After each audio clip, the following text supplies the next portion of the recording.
So good to see you all. I truly appreciate for this arrangement to reflect what the entire country and the world is talking about social distancing at this point in time. And I talked to Reddy the other day and myself have to make sure this is properly spaced. We're supposed to a minimum of how many feet? Social distancing? 1 meter. 1 feet. 3 feet. 1 meter, 3 feet.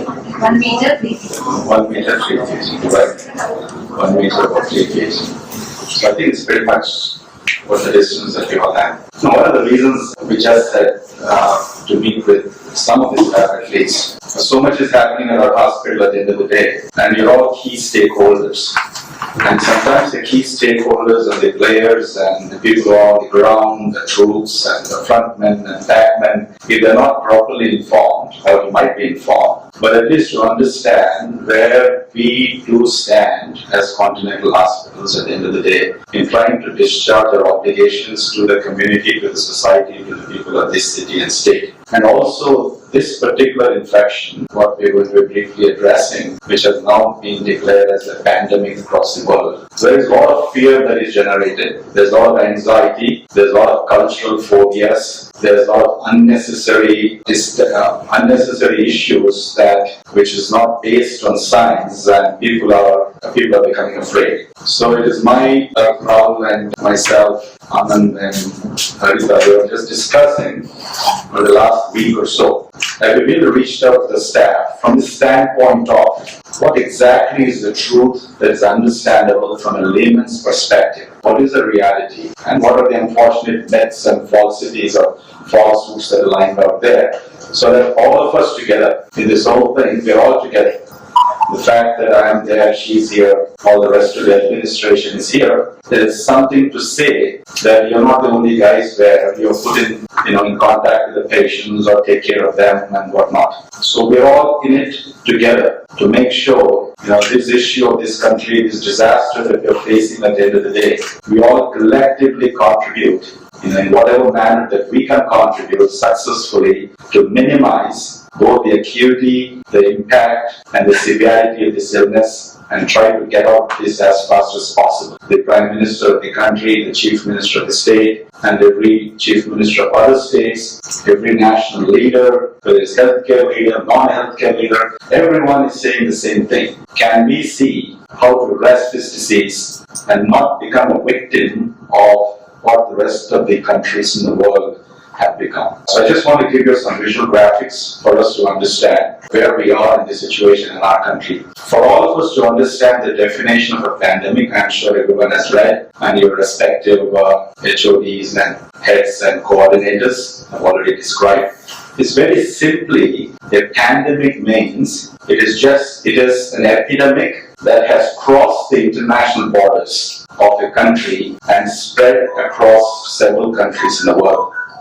That is as simple of a definition as possible. It is simply an epidemic that has crossed a country's international border and is involved in multiple countries across the world. Now the question may ask, how do we define epidemic? Now epidemics can also happen in multiple countries. So the key difference, to contrast from an epidemic to a pandemic also, is that in an epidemic, the incidence becomes stable after a certain length of time. So there is a predictability factor, and epidemics don't last forever. So there is some sort of a meaningful control in terms of how it affects the populations. Whereas the pandemic, not only is involving the entire world, if not the universe, it is also unpredictable. We do not know what percentage of the population truly gets affected with this. So this is that simple of a definition. Nothing more for us to worry about it. So this is, in this century, this is the first pandemic. The last pandemic you all heard. Anybody show of hands? When was the last pandemic? 1918. 1918 was the last pandemic. At the time the World War I was happening, was about to happen, was in the thick of things, and that is called also the Spanish flu. So after the last pandemic, this is the pandemic that is happening. So a lot of lessons the last pandemic has taught to the world. If you truly understand how was the last pandemic managed, almost 100 years later, how we are managing at this point in time, and what is the outcome at the end of the day. Just to reflect a couple minutes on the last pandemic, we all know roughly 50 to 100 million people died. If you translate that into crores, that comes to almost 5 to 10 crores of people, which means to say in Indian structure today, almost a tenth of the population is wiped out. Or in current day statistics, literally 3 states of Andhra, Karnataka and Telangana wiped out. Everyone. One of the major contributing countries to that pandemic in terms of deaths was 7% of the population of Iran, 5% of the population of Mexico. They're all dead. So the reason the blame for that pandemic, the reason I'm bringing this up is for us to understand what they're saying now and why they keep repeatedly saying on the TV and papers what to do. The reason the last pandemic spread, they completely blame on the authorities, on the government, on the leaders of the nation, because they did not share with the public and the populations at large that this was coming. It is very serious. It is killing people. They hid the information from the public. Because there was a war that was happening, they did not want to distract the population from their participation and contribution to the war. So the fear of the government was that they misinformed the public, they did not advocate social distancing, so people started, dropping like flies. That was the biggest error. John Barry, who wrote the book on that pandemic, is a book worth reading. Those of you who have time to read. It's a wonderful book on the 1980 Spanish flu pandemic that John Barry has written. And in that he clearly chronicles one of the biggest missteps of history has been government and leadership misdirection, hiding information from the public, which led to this massive deaths, across the world. So, as they say that history repeats itself, fortunately, other than a few countries like the United States, like President Trump was trying to mislead, but I think he's straightened up now. What we see today, that our leaders are learning those lessons, are aptly focusing on what are those 3 or 4 things that we can do and prevent the same disastrous event which has taken up so many millions of people across the world. And as a matter of fact, we are seeing that. I'll just show you a couple of slides. Why there is so much of incidents, why still the number of deaths are low, when compared to the Spanish flu. So with that brief historical introduction, let us understand the current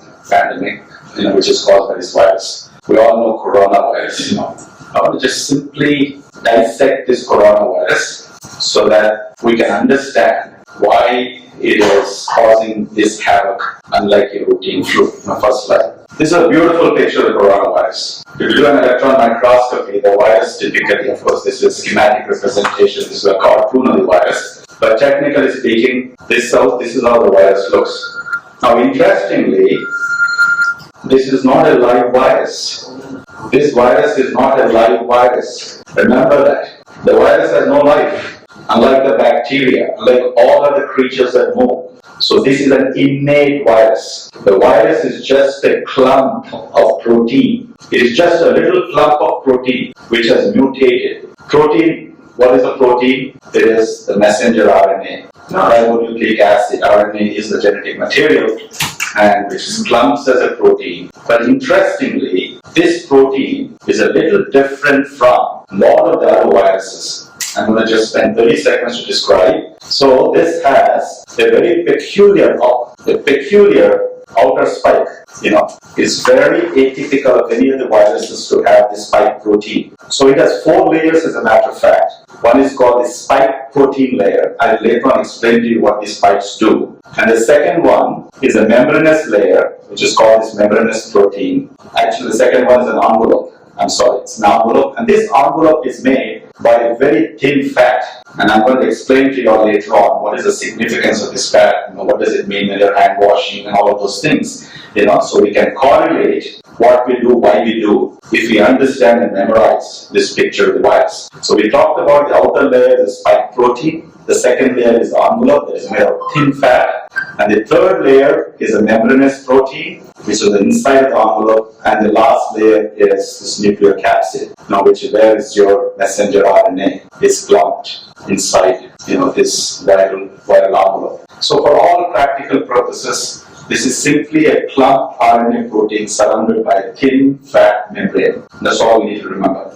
The only other difference being it has certain spikes. Now, what is the function of the spikes? Now, one other important point. In the universe, of all the viruses that mankind has known, this has the highest amount of genome. Quantitatively, the genomic concentration is the highest in this virus, which is the amount of RNA this virus has. Simply put, is the highest of any virus mankind has known. Now, I'm emphasizing on that so that we'll understand, what it is doing to humans. So, why God gave these spikes to this virus? Now, with the help of these spikes, when we inhale this virus, or when virus goes through a nose, or the virus goes through our ocular mucosa, this virus cannot penetrate the skin. If somebody brings a clump of virus and drops your skin, go to hell, it won't happen. But it can penetrate through the three things I said: mouth, nose, ocular mucous membrane. That's the reason why we say, don't touch your face. Don't touch your face. Correct? You're all hearing that.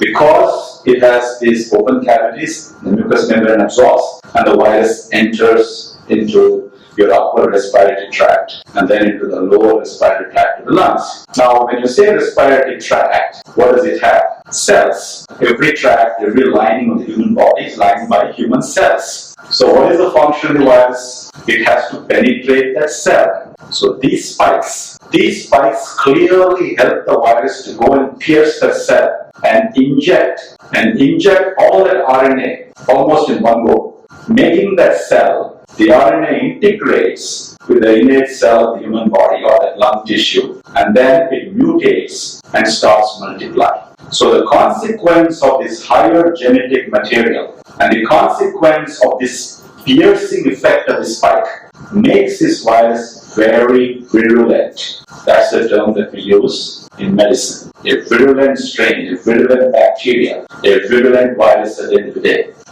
So why it is affecting so fast and spreading across the communities and keeping the intensity of this infection is because of a couple of these morphologic features of this virus. Go and attach to the receptor of the cell, penetrate, inject the venom, and then the cells are infected and these cells are multiplying. As a consequence of that, they're making several biochemical substances, what we call as cytokines. These cytokines, there's a cytokine storm. In the course of this illness, those of them are becoming sicker. Stage 5 and stage 6, persistent fever, developing pneumonias, developing respiratory failure, getting intubated, and some were dying. It's all happening simply because of this cytokine surge. And cytokines are a group of chemical mediators. We don't have to go into the detail. We'll just leave it there. There's a lot of human infections, human inflammations, human diseases where cytokines are made. Cytokines are responsible for, the manifestation of that disease. These cytokines are innately present. They're amplified when you come into contact with infections like, coronavirus. So that's the nature of the virus, and that's what it's doing to the human cell. And you might ask me a question: why this virus is only infecting the respiratory tract? Okay, it's very simple. The virus has to make its way somewhere, So it has to go through an opening, and that seems to be the easiest track. And apart from the respiratory tract, the second most common site is the GI tract. If you all know, and those of you are reading, 50% of the patients in China, Wuhan, China, they had diarrheal illness. Some of them just presented the diarrheal illness. So it can invade the mucosa of the respiratory system, the gastrointestinal system, it can invade the kidneys, it can invade the bone marrow. And of course, later on, the heart, where it causes myocardial inflammation and things of that nature. But these are some of the key organs where this virus goes, invades, lives there for certain length of time before, either it kills the patient or it is killed, as a matter of fact. Okay. In fact, we should not use the word killing. Why? Because it's not a live organism. There is nothing to kill. We kill bacteria. We don't kill viruses. So we say these viruses, they have to degenerate or disintegrate. That's the term that we use. All this effort to stop human infection is to see this virus degenerates or disintegrates. We'll come to that. How this is able to degenerate or disintegrate. And one other point I want to bring in, those of you are reading, they say that this particular virus is affecting elderly people in a more serious fashion and killing them. In the initial studies from Wuhan and from Italy and from Iran, what we have learned, those who are above the age of 60, 65, they are more susceptible to this and they're dying. The percentage of deaths is higher in the older population, particularly those who have other conditions, other diseases like diabetes, high blood pressure, heart conditions, congestive heart failure. So this caused some great interest in the scientific community. Why is that these diseases are leading to the death of these patients? They clearly said that everything in the human body, when you take a drug, when a bacteria is there, when inflammation happens, a biochemical substance, it cannot just go and simply penetrate the cell. It has to attach to a receptor. There has to be something sitting on the cell. It attaches to the receptor and then it invades the cell. So this particular virus also, that spike I mentioned, it has to attach to a receptor on the lung cell. And those receptors are called ACE and R receptors, angiotensin converting enzyme, ACE2 receptors and R receptors, which are your angiotensin blockers at the end of the day. So these receptors, they are very important in management of high blood pressure, because all the drugs that are made, they're made against these receptors. So in this infection, what is happening? In these patients, so high blood pressure, diabetes and whatnot, these receptors are at a higher quantity. In all of us who don't have blood pressure and diabetes, let us assume that receptors are normal. Say we have 1 or 100. For those of them who have these diseases, that receptor quantity is very high. So what does that mean? The virus has a lot of opportunity to stick to the receptors. So these receptors are upregulated in these conditions. So these viruses have enough receptors to bind and cause the cell damage. So there was a recent article that was said, can we stop these blood pressure drugs, some of these diabetic medications, all of these things. But our own hospitals, our expert, Dr. Jay Keith, was here. He was communicating to all the doctors and immediately there was national opinions across the world. They said we do not have enough evidence, so there's no need to stop these blood pressure medications and do anything at this point in time until we have more evidence. But the drug chloroquine, which I want to come to that, hydroxychloroquine, while we're using or recommended now in India as a prophylactic drug and also therapeutic drug, it works through, I understand, by down-regulating these receptors. The reason I'm introducing the receptor story is for us to endpoint understand if somebody asks a question, why are we using hydroxychloroquine? One of the key mechanisms of hydroxychloroquine is because of it down-regulates the receptors, gives less opportunity for the virus to attach, and hopefully the virus degrades and degenerates and go from there. So that is another important feature how this virus works. Now, there are 7 human coronaviruses so far in the world or in the universe. And these virus names, I have put them here. These first 2 viruses, they cause a very mild infection.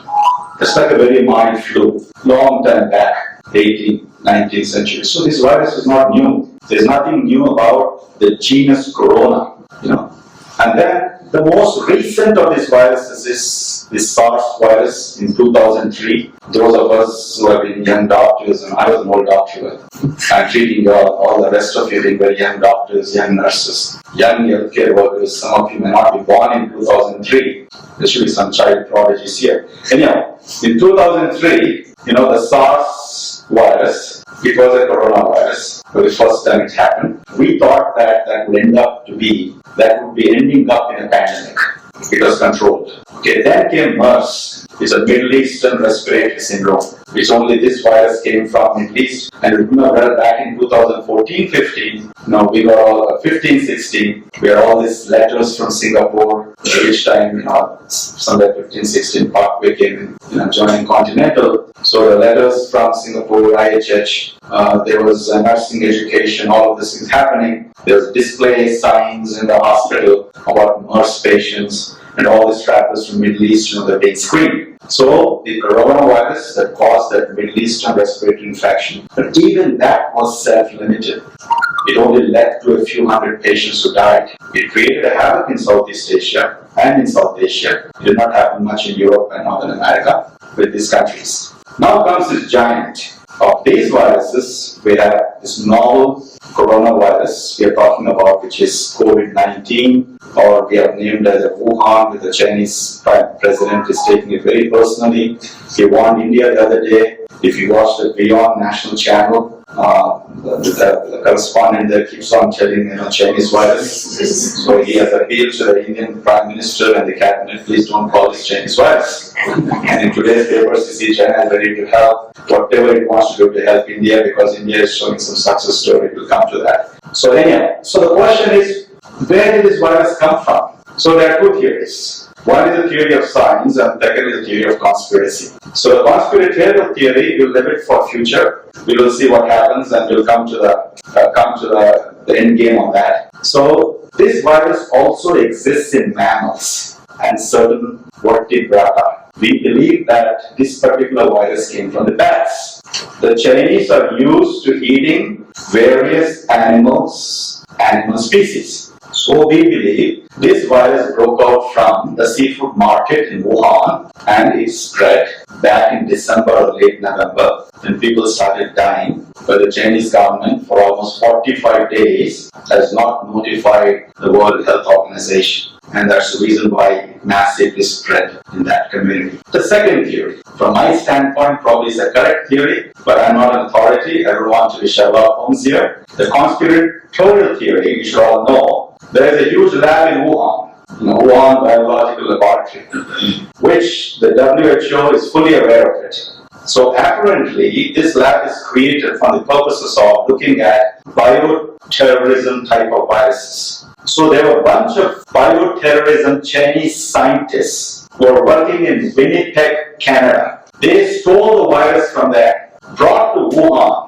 Now Chinese are notorious for stealing. I've heard nobody's Chinese here, is that right? Even if you're here, I think I plead non-guilty. I read the papers. So anyhow, so the Chinese stole America's nuclear factories, and all of those things happened in the US, and they have been expelled from the country. So these Chinese scientists, they stole the virus, brought to Wuhan, they genetically modified this virus, and World Health Organization was fully aware. And we believe there was an accident from this lab, and then it started killing the local people. And the very first doctor who was aware of this virus, and in one of his, before his death, he also says that drinking green tea or any tea without milk 3 times a day can take care of this virus, was one of the circulating information the other day on WhatsApp groups. We don't know the truth, but that was his statement. So he himself succumbed to the illness, and China even shot many doctors who were spreading this information. So that's the second theory. So let us forget about what theory.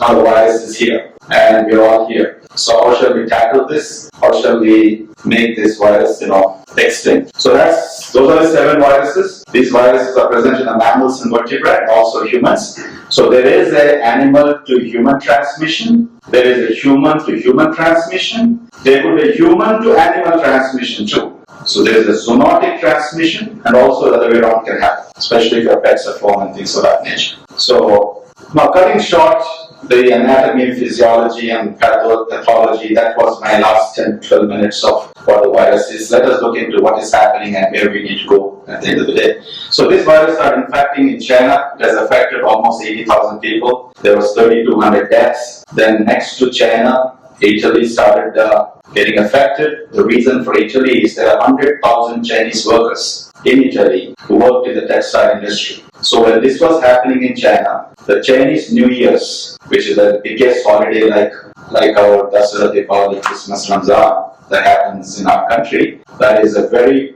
proud holiday for them. They vacation almost 7 to 10 days. So a lot of the Chinese workers went back to China and they came back in February first week to Italy, at which point in time they were not checked on their arrival. So we believe that this was one of the biggest portal entries from the infected Chinese who caused the community spread. And Italy was not geared up for this. Their healthcare system is not as prosperous as Northern American countries or Western European countries, other Western European countries. So we saw a massive spread in a very short period of time.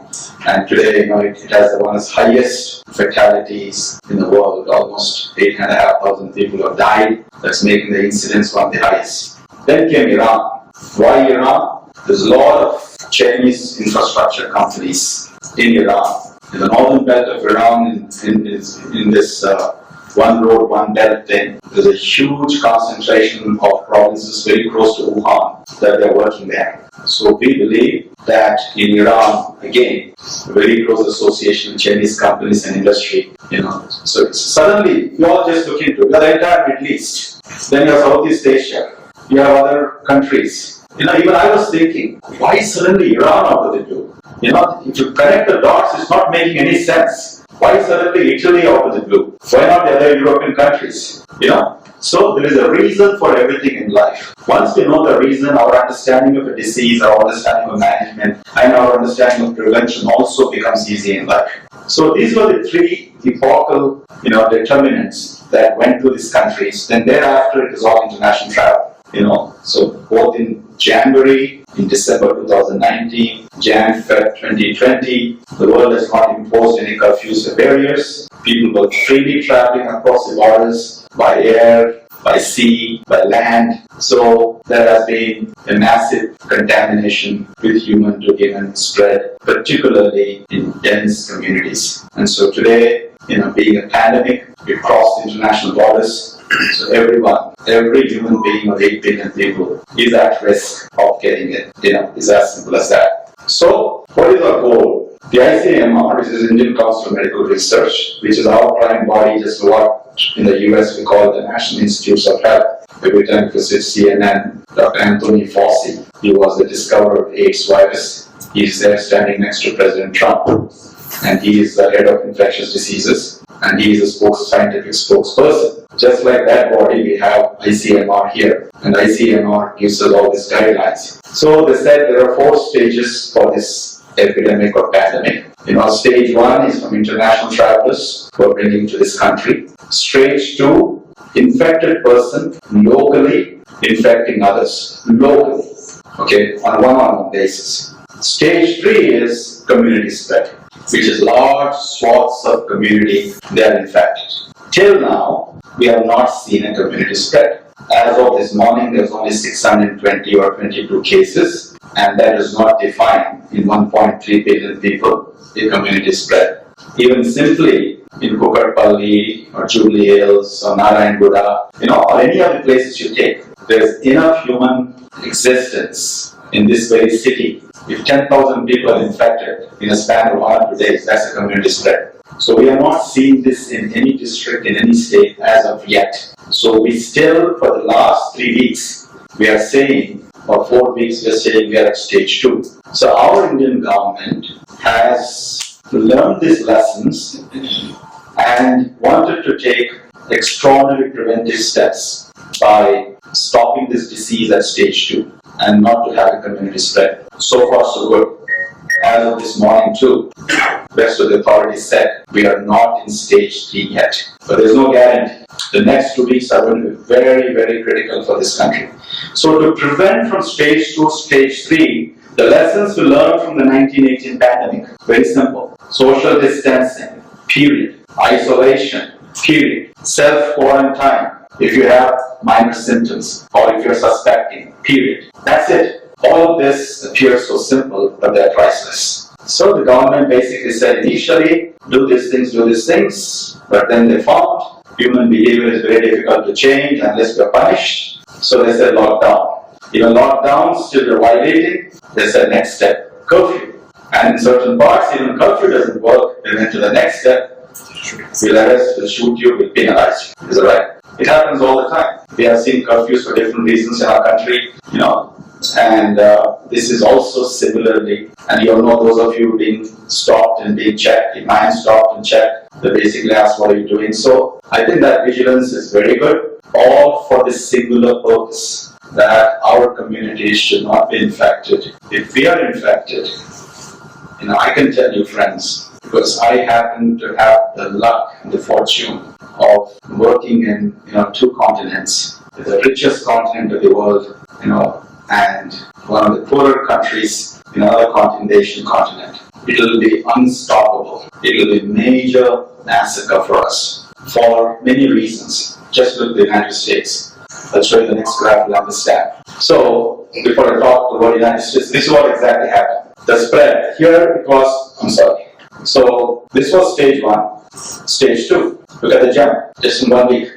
What happened in Italy? What happened in Iran? And look at what is happening with us. We are today only 620. Now we can argue, our government is not testing, they're hiding, they're doing all this, we can never know what India says, India does, or India reports. We don't have trust and faith in our systems, Yeah, to some extent, I buy into that. Whatever ulterior motive of politicians are, administrators are, all of that said, there was an interesting study this morning I was reading in Delhi. In Delhi, they have tested 2,000 patients in the ICU. They just went and collected the swabs and tested for COVID-19. Almost all came back negative, indicating that community spread has not happened yet. So Delhi has some 50, 60, 70, 80 cases, I don't know. The top 3 states which are leading is Maharashtra, followed by Kerala, then I believe Karnataka. So it looks like southern states are, pretty much out there, almost 50% contributing for the 600 patients. So we have to be careful. So by this other statistical evidence, what we have done, there is no community spread. So it looks like there was a timely intervention by our governments and our respected authorities and what they're doing, and have further intensified, because this is the critical time. This week and next week and probably the following week is going to be extraordinarily critical. It's going to define how this virus and what it's going to do in our country. Somebody was saying yesterday, one of the scientists from ICMR, the least they're expecting in Delhi is 90,000 infections. The most that they're expecting is 50 lakhs. Imagine, one city, just one city, and Delhi is not even the top 1 or 2 in terms of its, infected rate. And this can simply amplify into, lakhs and lakhs and even, some crores of people at the end of the day. So all the stuff that we're doing, isolation, staying at home, and other than essential travel or healthcare workers, and if you have symptoms, take prompt attention, these are all absolute requirement, what we know the best of at this point in time to take care of the virus, and also help the Indian humanity, help every other citizen in this country. We might be in robust health, we might survive, all of us 80% will survive, 90% will survive, but we don't even want that 10%, 5%, 8% deaths because of our human negligence and what we're supposed to be doing, we should be practicing. So this particular memorize this chart, what has happened in other countries, the same thing happened in the United States. I'll show you. This is a US curve. Look at the United States. That's where Donald Trump was ecstatic. Just like our chief minister said, what's the virus, take the acetaminophen, paracetamol, it'll all go away and whatnot. This is a false sense of security. It's not wrong. Nothing is wrong with CM. Nothing is wrong with Trump at the end of the day. They're not scientists, but they made some observation. We're a tropical country, heat would help and all those things, take some Tylenol. We are so far not infected. So whatever statements they're made, from their angle. But just to prove them wrong, this exactly has happened in America too. One of the latest countries, that has today, it has 62,000 cases with 850 deaths. Last night alone, 250 people died. Almost every day, 8 to 10,000 people are getting infected. And this is going to continue. And it is happening predominantly in 2 states. America has 50 states. It is happening East Coast and West Coast, which is in New York. Half the cases of the 60,000 are in New York, which has become the epicenter of the world now, just like Wuhan was. And then it's happening in California. The rest of the states are just hanging in there. But they also started a few weeks ago, 2 weeks ago, this shutdown. Shutdown is now total shutdown has been in these states. Now it has come to Texas, where I spent most of my life. Houston, since last night, is a shutdown. Of course, Dallas, Austin, they're already on shutdown. So everywhere, these shutdowns are happening to further contain the virus and go from there. So this is again to demonstrate graphically. This is if you don't do anything. The virus peaks, it sustains, and then later on, it will come down. It's not that it's going to be there forever. Okay. Just imagine if you do attempted quarantine.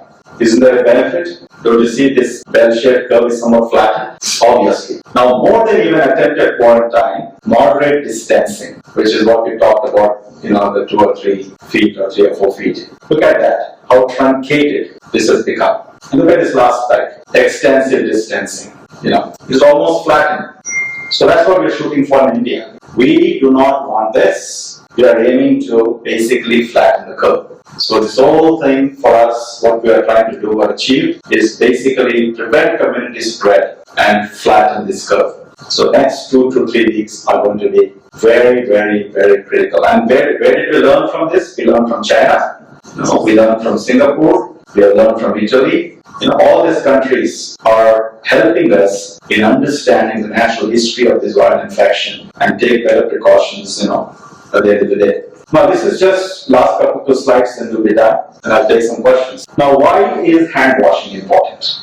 Okay, it is important because remember I told you in my first slide, the virus has a thin envelope with fat. So basically, when you wash the hands rigorously, what does soap and detergent do? It foams. Is that right? So this foaming helps to disintegrate the fat cell and basically degenerates the virus. The virus is gone. So why the vigorous washing? Not just for the non-chaos, put the water in there and go from there. And then if you have hot water, by hot water we mean hot water that is boiling at 25 degrees centigrade, which is almost little over a body temperature at the end of the day. And I don't know, I might have spoken wrong, I don't know, little over body temperature, I think he's blinking. It's not, I'm still feeling Fahrenheit, I can't get used to centigrade. So whatever, 25 degrees centigrade, okay? If the water is warm water at 25 degrees and use soap and detergent, then you have much higher chance, or not higher chance, to truly disintegrate the cell. So that's the reason. The fat around the virus,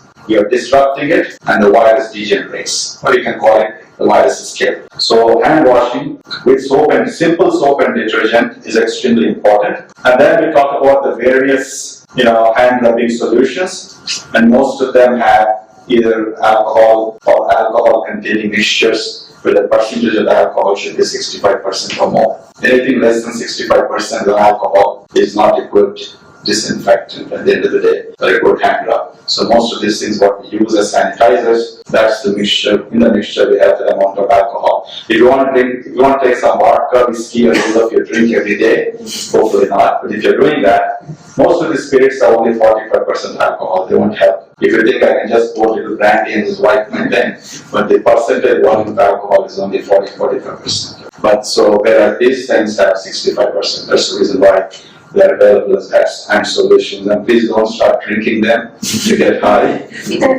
You may burn your membranes, so be careful.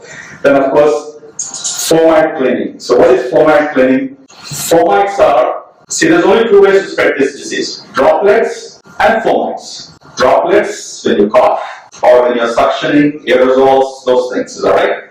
Inhaling the droplets penetrating. The second is fomites. So anything surface-based, any article that has, is called fomite. It's not a new term, it's been around for a long, long time, English word. So, those of us in medical school that teaches about fomites. So they're called fomites. This is this board, that chair, the doorknob, they're all fomites. So the other way to spread this virus, other than droplets, is fomites. That's the reason why we are practicing this. We do not know before you or after you, a guy who is asymptomatic but who has the virus, okay, he turns that knob, has a surface, then you unfortunately become the victim of that. Because you rub that and touch your face. So at least be careful, don't touch your face if you're not at least washing the hand, if you don't have a solution. There's absolutely science behind this madness, okay? And follow that. Now we all understood why there is this science, what is this science about. So The rest of the solutions, which Uma is here, I think she knows what she's not using, which is bleach. You can take a cup of bleach if you want to at home, put in 5 parts of water. Excellent disinfectant. Very cheap. Get some bleaching powder, keep it at home, and all your surfaces, tell your neighbors. Okay, absolutely no cost. Simple way to mix 1 part of bleach, 5 parts of water. That becomes an excellent anti-cleaning, antiseptic solution. Now the other thing is cold weather. It is true. In cold weather, air conditioning in cars, in houses, in the environment where air conditioning is present, without outside venting the air, this virus dwells there. Darker spaces, if there is no light, the virus remains there. So that's the reason why we said, open spaces, dry, warm environment or weather or temperature, and bright environments. You're very fortunate at Continental when this was designed. I was very particular. There will not be a single room which will not have natural light. So our patients are blessed when they come here. And why did we decide to open up the gates for patients is we have everything here well set in terms of infrastructure. So bright light is important. Warm temperatures do help at the end of the day. And if you can dehumidify the air, it's all the more better. Ultraviolet light on anything degenerates the virus. You can get those little the baby things that we have, baby warmers. Harita, if you want to use to, if somebody is get that baby warmer, put his hand under that or face, the ultraviolet light for 10 minutes, it can basically degenerate the virus. Ultraviolet light can degenerate the virus at the end of the day. Confined spaces are bad. So closed living, unfortunately, we are a very dense country in the world. The fear that I have, if you ask me, I don't know if we're doing good or bad by this isolation, by crowding people. But if there is no community spread, which is fine. But if there is even one in that community, it will be an avalanche. So be careful. Everyone will not have the luxury to live in a 2,000 or 1,800, 2,500 square foot home with 2 bedrooms or 3 bedrooms, or multi-level houses and all of these things. And also the government is preventing or advising not to go to your rural areas or agriculture farms and whatnot. They don't want the hinterland of the country to get infected. So it is trying to have, control this by both ways, by the expense of the citizens. Don't go to open spaces. You may not get to the rural population of 600 to 700 million people, but be at home when you're living in smaller places. Try your best to keep your distance. Make sure everybody in the household is following exactly, what you are following, and educate them at the end of the day. So it's truly, this is one of the very dangerous things in confined spaces where the virus lurks for a longer length of time. Keep your nails short. This is not a time for beauty parade, okay? So just keep your nails short, including a lot of men have ugly nails. So I tell my brother all the time, he keeps his nails so long, I don't know why. So I think our surgeon could educate him. I did call him only for this particular slide. So I share this with him. He keeps very long nails. So keep your nails short as such as healthcare workers like to keep our nails short because it lurks in the nail beds and it can be there for a longer spell of time. And lastly, we all talk about this fomites, alright? Now the virus can come on your clothes. And why are we gowned from head to toe? We are gowned from head to toe because we don't want the virus on our clothes. If you get the virus on our clothes, it can last there for 3 hours. And particularly, don't shake your shirts and clothes. Don't do this. Dust, okay? And that further contaminates the environment. In 3 hours it goes away. If you're just taking it, keep it in a place or whatever that is, you need to clean it with the detergent or whatnot, and get rid of it. But don't shake the fabric. Don't shake the things that you take out, Be very careful because it stays there for 3 hours. And then, see, these are all the different hours. If you have a copper substance for 4 hours, if you have a cardboard, 24 hours. Don't keep any cardboard boxes. I'm telling you, get rid of them. Transfer them to something else. Metal surfaces, 42 hours, which is almost 4 days, literally. And lastly, plastic, first thing, is 72 hours. So this is again 72 hours on a plastic surface. So remember the 3 things, Plastic is the highest, anything metal is the next. And above that, we have your cardboards, and your own fabric is for 3 hours. And this is the algorithm for what we are doing. You don't have to know much, but simply put on top of Continental and then wind it down what we are doing here. I'm sure all of you know by this time. We formed an epidemic committee. This committee comprises, which is headed by Dr. Saujanya, or the ERHOD, and it has, the committee has, we have representation from critical care, from pediatrics, from internal medicine, and then we have members of administration, our medical superintendent, then purchase, housekeeping. So these are all the people who are on the committee. So far we have met almost 6 or 7 or 8 times, almost meeting every other day or every day. In fact, we started this almost 2 to 3 weeks back. And I can tell you, we were the first in the city. And we are still today not only the first, but we're the best in the city. We have algorithmized everything we developed into algorithms. Very clear cut, there should be no confusion when we are approaching these patients. So what do we do the first thing? When these patients with symptoms come with fever, we said they have a fever clinic. And we wanted to make sure that there is enough barrier and no cross-contamination. So that, as you all know, when you enter, you're being interviewed, directed to the fever clinic, and those of them who are suspected or having symptoms, they're admitted on Key West of the hospital. The total area of 12 to 13 beds, they have converted into isolation rooms, and so far probably we've admitted about 40 to more than 40 patients or 50 patients, and so far we had about 4 or 5 or 6 positive tests. Until recently, the government mandated all the positive patients should only go to government hospitals, basically Gandhi Hospital, Fever Hospital and Chest Hospital. Just last 2 days ago, it has relaxed and said private hospitals can admit these patients, provided they have the isolation wards and they are prepared for it.